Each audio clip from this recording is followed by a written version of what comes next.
Saum untuk anak. Saum untuk anak ini yang harus difahami pertama kali di sini adalah bahwa saum untuk anak-anak yang belum balik, yang belum akil balik adalah belajar saum. Itu yang harus tekankan.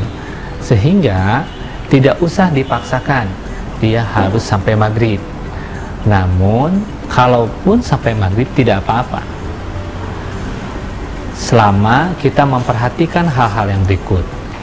Yang pertama, pada prinsipnya adalah kita harus mencoba agar defisit energi dan protein serta zat gizi lain ketika saum untuk anak tidak terlalu besar. Caranya adalah untuk anak ketika berbuka, berbukalah dengan yang manis, jangan terlalu banyak. Kemudian biasakan setelah itu minum, tidak saya sebutkan, harus tentu saja.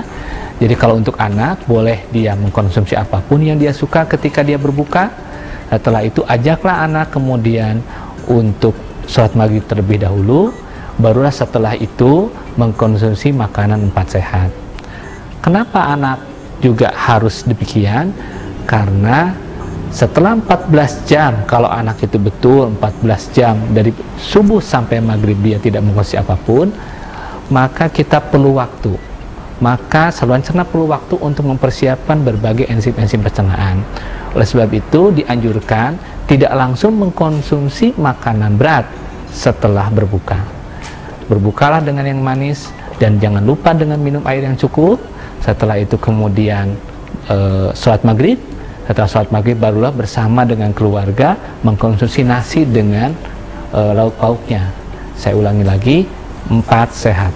Nasi atau sumber karbohidrat lainnya. Yang kedua ada protein hewani, ini harus cukup. Yang ketiga ada protein nabati yang berasal dari kacang-kacangan ataupun produknya. Dan yang keempat sayuran.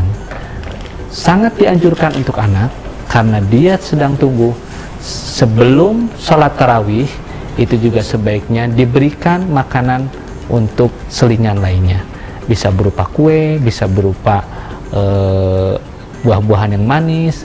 Dan kalaupun dia tarawih, setelah tarawih sangat dianjurkan untuk kembali mengkonsumsi berbagai makanan selingan lainnya. Bapak atau ibu bisa mempersiapkan berbagai makanan, baik itu kue, baik itu bubur kacang hijau misalkan, untuk mencukupi kebutuhan proteinnya. Dan sangat dianjurkan sebelum tidur usahakan anak minum 1 gelas susu. Tantangan yang kedua untuk anak adalah membangunkan sahur, dan ini juga pengalaman saya. Anak itu sangat sulit untuk dibangunkan sahur, dan bapak dan ibu sekalian jangan pernah putus asa untuk membangunkan anak sahur. Kenapa? Karena kalau anak tidak makan sahur, itu kemungkinan defisit energi dan protein sangat besar.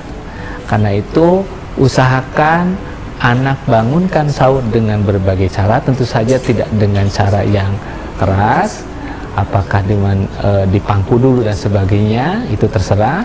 Setelah itu minum air sedikit dan langsung dengan makan 4 sehat, nasi dan lauk pauknya.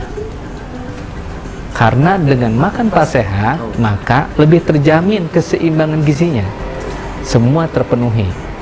Setelah itu apabila masih punya waktu, usahakan minum susu dan buah-buahan lainnya. Bagaimana dengan kekhawatiran bahwa anak nanti terganggu pertumbuhannya atau berat badannya akan turun? Memang berbagai penelitian menunjukkan baik anak ataupun dewasa selama saum akan turun, terutama minggu pertama, kedua. Minggu ketiga atau minggu keempat sudah tidak turun lagi. Dan insya Allah ketika Idul Fitri dan kemudian Lebaran, berat badan akan kembali recovery, ya.